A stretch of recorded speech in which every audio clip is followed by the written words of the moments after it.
सुनो ज़रा तफसीर कबीर सियावी रसूल मनवान नहीं मफहूम बात का। वो कहते हमने देखा एक अराबी आया ऊँटनी पे, ऊँटनी मस्जिद के बाहर खड़ी की और आके नमाज में मशगूल हो गया, खुशू व खुजू से नमाज पढ़ी। नमाज पढ़ के उसने मुनाजात दुआ की और उठ के मस्जिद से बाहर निकला। कहते हम देख रहे थे। कहते जब वो मस्जिद के बाहर आया तो मंजर क्या था, उसकी ऊँटनी नहीं थी, उसकी ऊँटनी। अब अल्लाह की बारगाह में अर्ज क्या करता है, या इलाही मैंने तेरी अमानत अदा कर दी, मैंने तेरी अमानत अदा कर दी। अब ये तो बता के मेरी अमानत किधर है? ऐ जी नमाज पुत्र जो रब से जोड़ देती है बंदे को। या इलाही मैंने तेरी अमानत तो अदा कर दी, मेरी अमानत किधर है? सहाबी रसूल अलैहिस्सलातु तफसीर कबीर फरमाते हम खड़े देख रहे थे, एक शख्स थोड़ी देर बाद इस हालत में आया कि वो ऊँटनी पे सवार था, उसने आकर उसकी ऊँटनी की नकेल उसको पकड़ाई और खुद चला गया।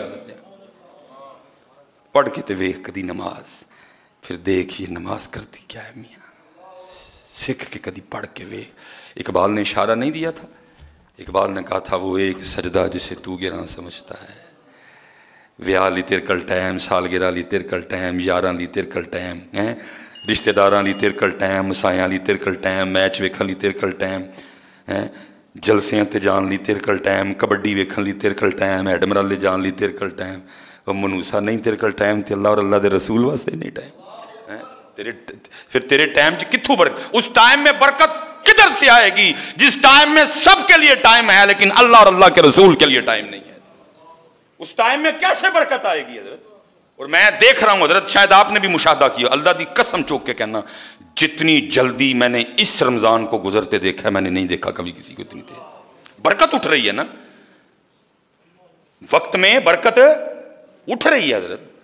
भाई अब वक्त का हाल ही है कि वक्त में सबके लिए वक्त है, नहीं वक्त तो नमाज के लिए वक्त नहीं है। फिर उस वक्त में कैसे बरकत आएगी कि जिस वक्त में सबके लिए वक्त है, नमाज के लिए वक्त कोई नहीं है। और हजरत जी ताड़ी तो छड्डो हजरत जी, हमने अपनी आंखों से देखा इंडिया पाकिस्तान का मैच होए तो जो पक्के पक्के नमाजी ने वो भी गए हजरत। जिधर ये हालत, मैंने गलत तो नहीं बात की, जिधर इंडिया पाकिस्तान का मैच हो, मैं ये इस गुनाहगार ने अपनी आंखों से देखा है, पक्के नमाजी भी गए। इंडिया पाकिस्तान का मैच है, जब ये वक्त आए कि सबके लिए वक्त हो लेकिन उसके लिए वक्त ना हो तो फिर उस वक्त में बरकत किधर से आएगी? रंग, बाकी सारे रंग खत्म। अगर मेरी बारगाह में आना है तो मेरे यार के रंग में आओ, ये रंग नहीं हमें पसंद कोई भी। इसीलिए तो पुत्र है, इसलिए आगे से पुत्र बड़ी एहतियात करनी, सोने तरीके ना पुत्र नमाज ए वाले दोनों बटन बंद, ए टुंग के नहीं पढ़नी, थले करके पढ़नी, ये नहीं, लेकिन ये वाला बटन बंद, सीना नहीं नंगा होना चाहिए, टखने नंगे हैं। और बड़े अदब के साथ अपने गुनाहों को, अपनी कोताहियों को, अपनी बदअमालियों को सामने रखते हुए अल्लाह के हुजूर खड़े होना है। फिर देखो हज़रत जी होता क्या है।